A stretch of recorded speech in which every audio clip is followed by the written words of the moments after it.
L'autre chose, c'est pas une interview, je dirais, de politique. Moi, je sais que c'est, pour moi, très affectif. Pour moi, c'est de reprendre ici, c'est une émotion. Parce que quand je suis parti là-bas, bien sûr, j'étais parfaitement lucide et clair, et surtout, je ne voulais pas faire peser sur mes amis l'angoisse qu'on peut ressentir quand on a un cancer. Et bien sûr, j'étais très inquiet. Bien sûr, j'ai été... Bon, donc simplement, je voulais vous dire que pour moi, c'est une grosse émotion que de revenir ici. Et j'ai voulu la partager avec vous. D'abord, pourquoi j'ai décidé, comment j'ai découvert ce cancer? J'ai découvert ce cancer de manière très simple.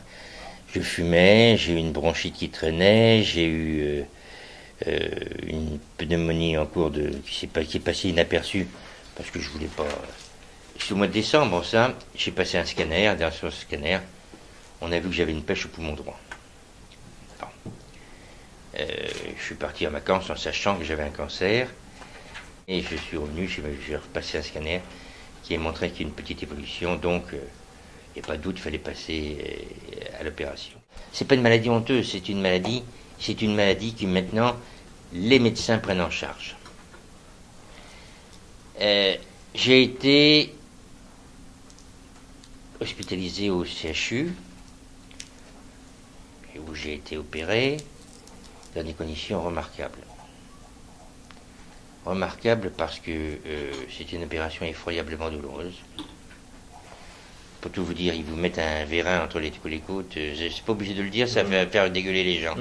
Mais un vérin entre les côtes et après les côtes elles reprennent leur place douloureusement. Ils m'ont enlevé un tiers du poumon. Et j'ai attendu, comme tous les cancéreux, pendant un certain temps, avec l'angoisse de savoir quelle était l'extension du cancer. D'autant plus que, je suis comme tout le monde, j'ai toujours entendu dire que le cancer du poumon n'était pas un bon cancer. Hein, c'était...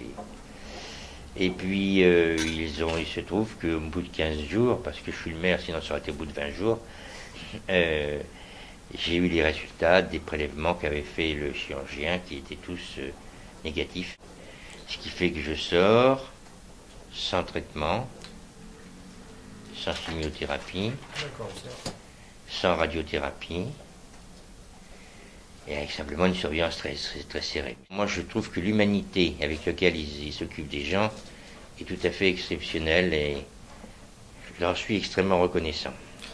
J'ai reçu des tas et des tas et des tas de mots, de gens que je connaissais, de gens que je ne connaissais pas, qui disaient « je ne vous connais pas, mais c'est bien d'avoir parlé de votre cancer, c'est bien de l'avoir dit, c'est bien d'être passé devant les autres », et d'amis politiques, mais bien sûr de gens qui sont mes adversaires politiques, Christophe Béchu, Laffineur, je l'ai dit tout à l'heure, le président du Conseil général de Vendée, mais Auxiette, mais ça m'a fait d'autant plus plaisir qu'ils aient un moment que, à travers le titre de maire, ils ont vu l'homme. L'homme qui était comme eux, avec une maladie, qui se battait contre la maladie. Alors j'ai eu la chance de gagner. Je pense que c'est une chance qui doit être partagée de plus en plus et je suis sûr que le cancer n'est plus une malédiction définitive. Alors je reviens pourquoi? Je reviens pas pour le plaisir de m'asseoir dans un fauteuil, je reviens pour le plaisir de lancer des choses. J'ai des programmes, j'ai le tramway qui arrive bientôt. Ça me fait plaisir, vous vous doutez bien.